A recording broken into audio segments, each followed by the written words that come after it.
आणि आता लाडक्या बहिणींसाठी महत्त्वाची बातमी। लाडक्या बहिणींना 4500 रुपये मिळणार। लाडक्या बहिणींना 3 महिन्यांचे पैसे एकत्र मिळणार। लाडक्या बहिणींचा संयम संपला। 3 महिन्यांचे हप्ते कधी जमा होणार? नमस्कार प्रेक्षकांनो, MH नाऊ मराठी न्यूज मध्ये आपले स्वागत आहे।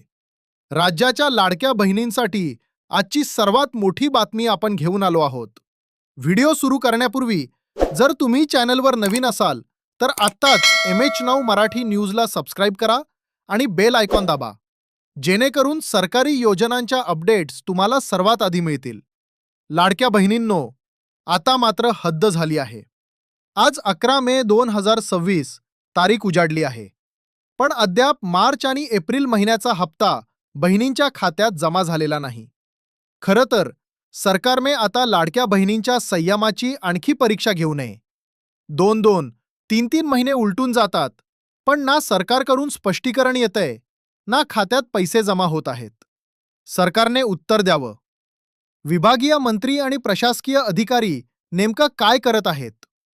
दरवर्षी जूनमध्ये ई-KYC होणार असं GR मध्ये म्हटलं आहे। मग प्रत्येक वेळी KYCच्या नावाखाली 2 ते 3 महिने हप्ते रखडवणार का? वर्षातले 12 महिनेपैकी 4 महिने जर पैसेच मिळणार नसतील तर या योजनेचा अर्थ काय उरतो? 30 एप्रिलला KYCची मुदत संपली आहे। आता 10 दिवस उलटूनही प्रशासन डेटा तपासणीच करत बसलंय का? आज 11 तारीख झाली तरी कोणताही नवीन GR निर्गमित झालेला नाही। ही बाब अत्यंत खेदजनक आहे। आमची मागणी: राज्य सरकार, मुख्यमंत्री आणि महिला व बाल विकास मंत्र्यांना आमची कळकळीची विनंती आहे की मार्च आणि एप्रिलचे पेंडिंग असलेले 3000 रुपये तातडीने जमा करावेत। शक्य असल्यास मे महिन्याचा हप्ताही एकत्रच देऊन या लाडक्या बहिणींना दिलासा द्यावा। नियोजन शून्य कारभारामुळे सामान्य जनतेला त्रास देऊ नका। बहिणींनो, 20 मे पर्यंत काहीतरी ठोस निर्णय येण्याची शक्यता आहे।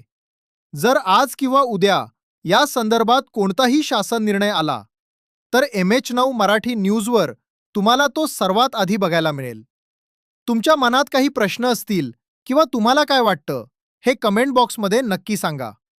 व्हिडिओ आवडला असेल तर लाईक करा आणि आपल्या इतर बहिणींसोबत हा व्हिडिओ शेअर करा। जाता जाता पुन्हा एकदा आठवण करून देतो, अशाच ताज्या अपडेट्ससाठी MH नाऊ मराठी न्यूजला सबस्क्राइब करायला विसरू नका। धन्यवाद। जय महाराष्ट्र।